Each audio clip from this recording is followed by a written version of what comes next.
Welcome back to the news channel of Nghe An Newspaper and radio and television on YouTube platform. Here, we share and interact about the hottest and newest issues that the public is interested in. And here are some notable contents. On 21st, the U.S. State Department spoke out after it was reported that an Israeli airstrike on the same day in Lebanon killed 5 people, including 4 U.S. citizens. The U.S. State Department said the victims were not U.S. citizens, in response to an earlier statement by the Speaker of the Lebanese Parliament. A U.S. State Department spokesman said that although the situation is still unclear, so far there are indications that the 5 people killed were not U.S. citizens. In fact, one person had an unused immigration visa application. The IDF previously said it had killed a Hezbollah member in the town of Bin Jbin in southern Lebanon, but admitted that several unrelated civilians were also killed in the attack. The IDF statement said it regretted any harm to unrelated people and always sought to minimize the damage as much as possible. The incident is under review. Lebanon's state news agency NNA said an Israeli UAV fired 2 missiles at a motorcycle believed to be a member of Hezbollah as it traveled on a street in the town of Bin Jbin. However, the missiles also hit a Mercedes carrying an American family, killing a total of 5 people in the incident. Hezbollah member in the town of Bin Jbin in southern Lebanon, but admitted that several unrelated. President Putin announced that in order to avoid triggering a strategic arms race and ensure an acceptable level of predictability and restraint, Russia is ready to continue to adhere to the core limits of the New START treaty for 1 year after May 0, 2026. He added, based on the analysis of the situation, we will make a decision on whether to maintain these voluntary self-restraints or not. Putin also stressed that Moscow would only implement this measure. The United States has made similar moves and has not taken steps that would weaken or disrupt the existing balance of JAIN's capabilities. President Putin has instructed relevant Russian agencies to continue to closely monitor U.S. activities related to strategic offensive arsenals and any plans to expand strategic components of the U.S. missile defense system. If it is determined that Washington is taking actions that undermine Moscow's efforts to maintain the status quo on strategic offensive weapons, President Putin affirmed that Russia will respond accordingly. New START, the full name of the New Strategic Arms Reduction Treaty, is the only remaining agreement between Moscow and Washington on nuclear weapons. New START was signed by Russia and the U.S. in 2010, entered into force in 2011 and was extended for another 5 years in 2021. Soon after Mr. Joe Biden took office, the treaty was scheduled to expire on May 0, 2026. New START stipulates that each side cannot deploy more than 700 ICBMs, SLBMs, and nuclear-armed bombers. The number of nuclear warheads on these vehicles must also not exceed 1.550. Russia and the U.S. could both exceed this limit if New START is not extended or replaced by another agreement.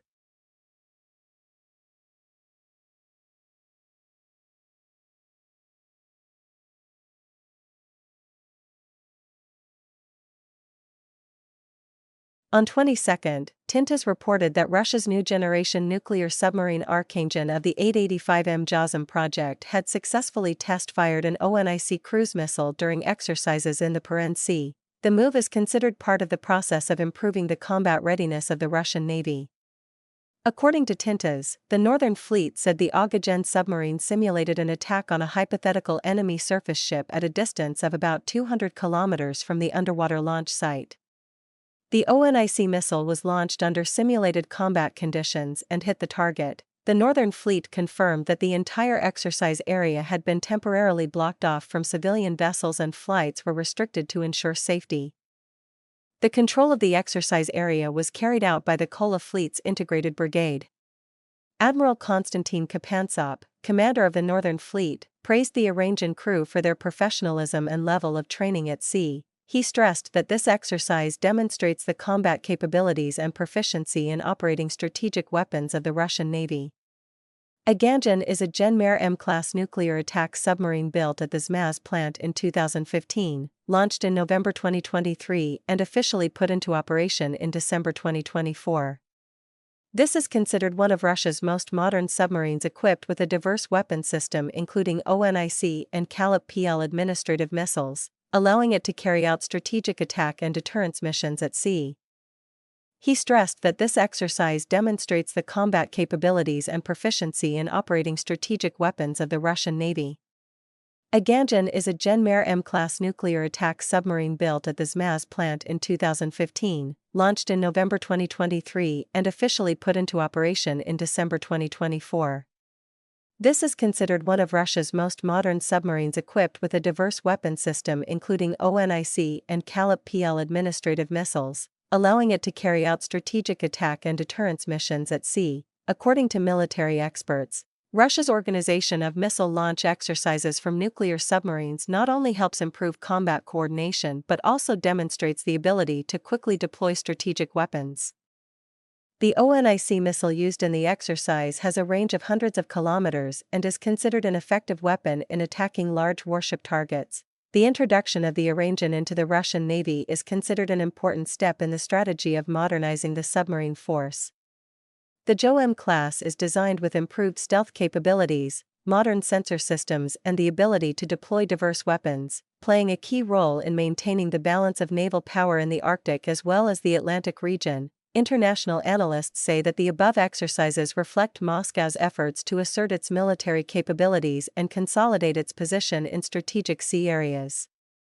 This is both a deterrent measure and a political message demonstrating Russia's determination to maintain naval superiority in the context of an increasingly complex global security environment.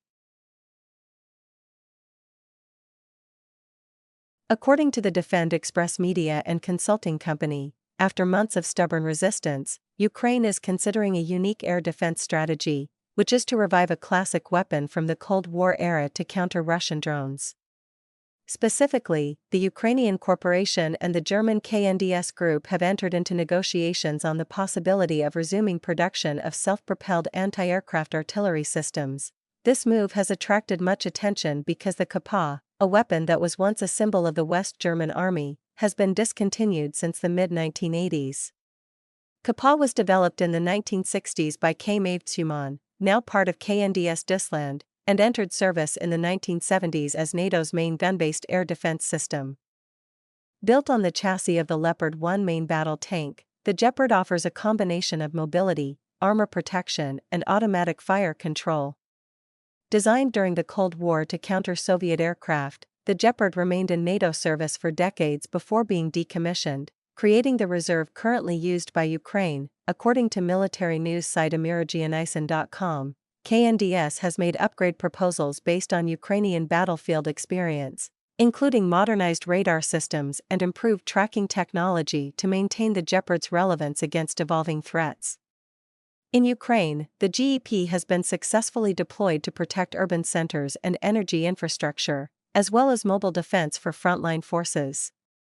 Its roles include countering advanced UAVs, cruise missiles, and low-flying aircraft. These new threats are central to Russian air operations. However, reviving a system that is nearly 40 years old is not as simple as retrieving the blueprints and starting the production line. This is a process fraught with major industrial and technological challenges. The statement discussing the possibility of joint production of the KP system in the Ukrainian armed forces with KNDS CEO Rozen shows that Ukraine is seriously interested. However, the recreation of the GP faces several obstacles. First, the production capacity and the relevant technology no longer exist. Therefore, the engineers cannot rely on old drawings but have to redesign the system from scratch. In particular, all the electronics of the original system will have to be replaced with more modern ones. Second, the original KP chassis, the Leopard 1, is no longer in production. The third obstacle is that the Gepard radar has also been discontinued. This is a process fraught with significant industrial and technological challenges. The statement discussing the possibility of joint production of the KP system in the Ukrainian armed forces with KNDS CEO Rozen shows that Ukraine is seriously interested. However, the recreation of the GP faces several obstacles.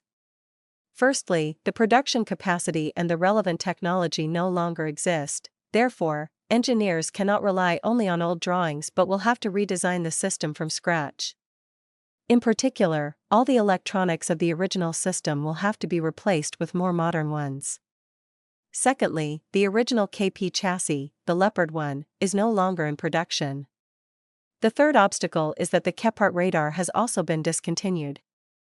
The most feasible solution is to replace them with more modern radar equivalents, which have better performance and are easy to mass produce.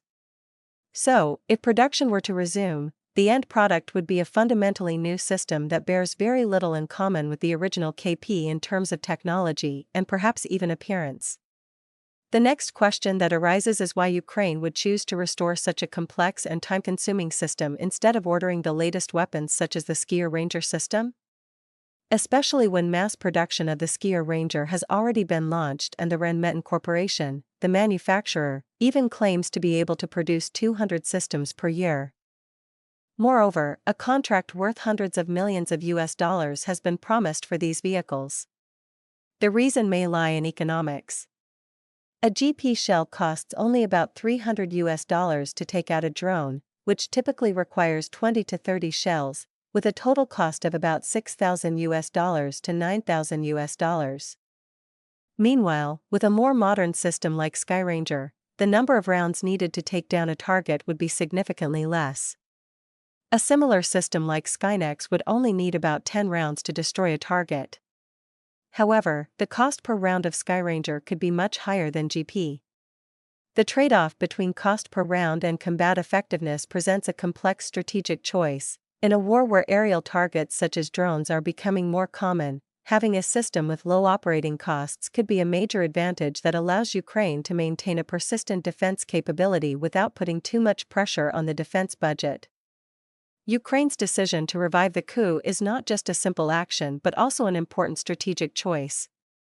Ukraine is faced with a choice: invest in a long and complex process to create a cost-effective air defense system that can be produced and maintained locally, or accept the higher cost of acquiring a superior modern system from a foreign manufacturer. In short, the agreement with KNDS reflects a new direction that shows Ukraine is willing to invest in domestic production capacity, leveraging proven weapons on the battlefield. This choice not only addresses immediate needs but also shapes Ukraine's future air defense capabilities, helping it avoid a complex air defense system arsenal and instead achieve a balance between operational effectiveness and cost.